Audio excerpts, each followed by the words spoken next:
हमारे देश हिंदुस्तान में हम मुसलमानों से आए दिन और बार बार ये जबरदस्ती की जाती है कि हम देश के मुसलमान वंदे मातरम बोलें, और हम देश के मुसलमान हर बार यही जवाब देते हैं कि हम वंदे मातरम नहीं बोल सकते। आखिर हमारे देश की हुकूमत और हमारे देश के गैर मुस्लिम हम देश के मुसलमानों से बार बार वंदे मातरम बुलवाने की कोशिश क्यों करते रहते हैं? अगर देश का मुसलमान देश के गैर मुस्लिमों से ये कहे कि आप ला इलाहा इल्लल्लाह कहिए, तो क्या आप कहेंगे?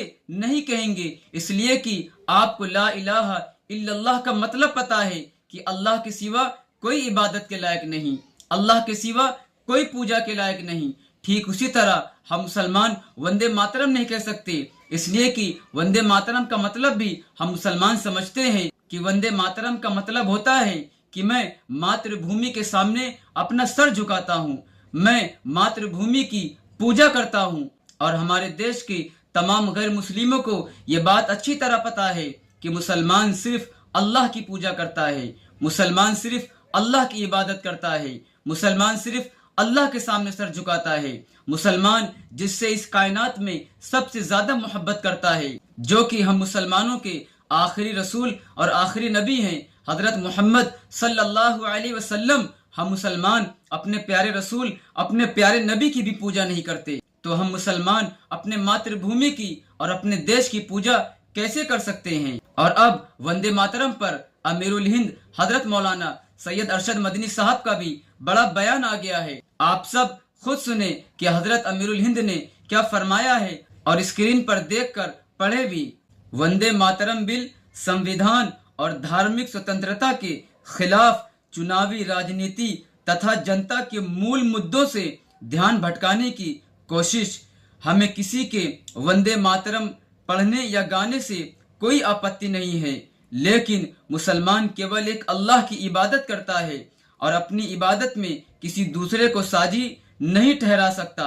वंदे मातरम के कुछ हिस्से इस्लामी आस्था के अनुकूल नहीं है, इसलिए किसी भी मुसलमान को इसे गाने स्वीकार करने के लिए मजबूर नहीं किया जा सकता। भारतीय संविधान का अनुच्छेद 25 हर नागरिक को धार्मिक स्वतंत्रता और अपने धर्म का पालन करने का अधिकार देता है, जबकि अनुच्छेद 19 अभिव्यक्ति की स्वतंत्रता की गारंटी देता है। किसी भी नागरिक को उसके धार्मिक विश्वास के विरुद्ध किसी नारे, गीत या विचार को अपनाने के लिए बाध्य नहीं किया जा सकता। आज देश बेरोजगारी, महंगाई, आर्थिक चुनौतियों, किसानों की समस्याओं और युवाओं के भविष्य जैसे गंभीर मुद्दों का सामना कर रहा है। ऐसे समय में विवादास्पद विषयों को प्राथमिकता देने के बजाय संसद को जनता के वास्तविक और महत्वपूर्ण मुद्दों पर ध्यान देना चाहिए। और अब बैरिस्टर असदुद्दीन ओवैसी साहब को भी सुनिए कि ओवैसी साहब ने वंदे मातरम को लेकर क्या कहा है। जब आप वंदे मातरम पढ़ते हैं तो वो तो एक भगवान और देवी के बारे में पूजा की बात है उसमें। अब उन मुजाहिदीन आज़ादी को क्या बोलेंगे जिन्होंने इस देश के लिए कुर्बानी दी, चाहे वो मौलाना महमूदुल हसन हो, हुसैन अहमद मदनी हो, मौलाना अबुल कलाम आज़ाद हो, मौलाना काफी हो। ये तो देश को आज़ाद कराने के लिए किया था। यहां पर आप देश को इस तरह से पेश कर रहे हैं, और जनगण मन जो लिखा गया था वो तो जनता के लिए लिखा गया था। और मैं कह रहा हूं कि 1950 में राजेंद्र प्रसाद ने बहुत बड़ी गलती की, बगैर रेजोल्यूशन के उन्होंने कह दिया कि नेशनल सॉन्ग है, जबकि रेजोल्यूशन लेना चाहिए था उनको।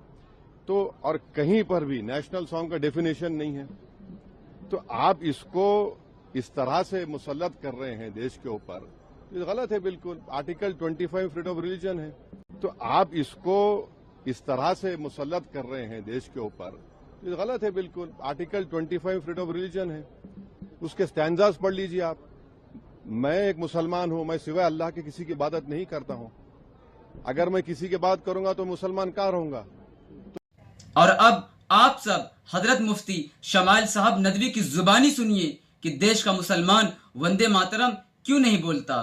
मुफ्ती साहब, ये मुसलमान देश से इतनी नफरत क्यों करते हैं? किसने कहा कि नफरत करते हैं? आप लोग वंदे मातरम नहीं बोलते, देश से नफरत करना एक अलग चीज है, वंदे मातरम नहीं कहना ये अलग चीज है। वंदे मातरम का मतलब क्या होता है? इसका मतलब होता है कि हमारे वतन, हम तुम्हारे सामने झुकते हैं, तुम्हारी पूजा करते हैं, तुम्हारी इबादत करते हैं। और आपको मालूम होना चाहिए कि इस्लाम एक मोनोथीस्टिक रिलीजन है, जहां पर सिर्फ एक खुदा की ही इबादत की जाती है, किसी और की इबादत नहीं की जाती। यहाँ तक कि हम अपने माँ बाप की भी इबादत नहीं करते हैं। तो क्या इसका ये मतलब हो गया कि हम माँ बाप से नफरत करते हैं? यहाँ तक कि हम अपने नबी प्रॉफिट मोहम्मद सल्लल्लाहु अलैहि वसल्लम की भी इबादत नहीं करते हैं, लेकिन हम उनसे पूरी मोहब्बत करते हैं, उनका पूरा एहतराम करते हैं, अपने बड़ों का पूरा एहतराम करते हैं, लेकिन हम किसी की इबादत नहीं करते सिवाय एक अल्लाह के। हम जब ये कहते हैं कि हम वंदे मातरम नहीं कहेंगे, तो वो इसलिए कहते हैं कि क्योंकि ये कहना हमारे अकीदे, हमारे बिलीफ और हमारे मजहब के खिलाफ है, जो कि हमारा कॉन्स्टिट्यूशनल राइट है कि इस मुल्क में हम अपने मजहब के मुताबिक और अपने अकीदे के मुताबिक जिंदगी गुजारेंगे। अगर हमारे ऊपर किसी ऐसी चीज को करने का हुक्म दिया जा रहा है या हमारे ऊपर थोपा जा रहा है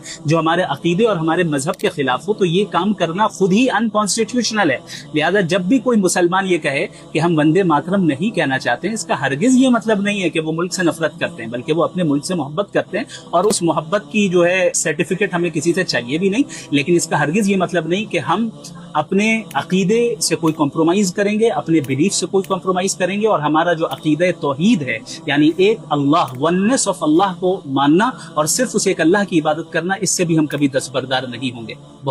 और अब आप सब एक पढ़े लिखे गैर मुस्लिम डॉक्टर राम पुनियानी साहब को भी सुनिए कि मुसलमान वंदे मातरम क्यों नहीं बोलता। जो नेशनलिस्ट स्लोगन्स हैं, वंदे मातरम, भारत माता की जय, उनको भी आपने एक पर्टिकुलर नज़रिए से देखा कि ये इम्पोज क्यों नहीं होने चाहिए एज अ नेशनल आइडेंटिटी। और तो उस कल्चरल नुआंस को और उस पेट्रियाटिज़म को और वो एथनो नेशनलिज्म को आप कैसे डिफ्रेंशिएट करते हैं और उसका इम्पैक्ट मुसलमानों पे कैसे पड़ता है? एक ही उदाहरण लूँगा मैं वंदे मातरम का। बंकिम चंद्र चटर्जी ने उपन्यास जो लिखा, उसमें ये गीत था। इसके पहले 2 स्टैंजाज तो न्यूट्रल हैं, सेम जनरल है, पर उसके बाद पूरा पूरा भारत माता को दुर्गा देवी के रूप में प्रस्तुत किया जाता है। अब ये मुसलमान को कैसे स्वीकार होगा? अगर आज ऐसी कुरान की आयत को एक आप नेशनल ये बना दें, तो हिंदू उसको कैसे स्वीकार करेगा? ये वैसी मामला है। उसकी एक्सपेक्टेशन करना भी गलत है, उसको लादना भी गलत है, और ये अपनी अपनी चॉइस का सवाल है। मेरे दोस्तों, अगर आप सबको ये वीडियो जरा से भी अच्छी लगी हो, जरा से भी समझ में आई हो, तो इस वीडियो को ज्यादा से ज्यादा शेयर करें, ताकि ये वीडियो हमारे देश के सारे गैर मुस्लिम भाई देखें और समझ सके कि मुसलमान वंदे मातरम क्यों नहीं बोलता।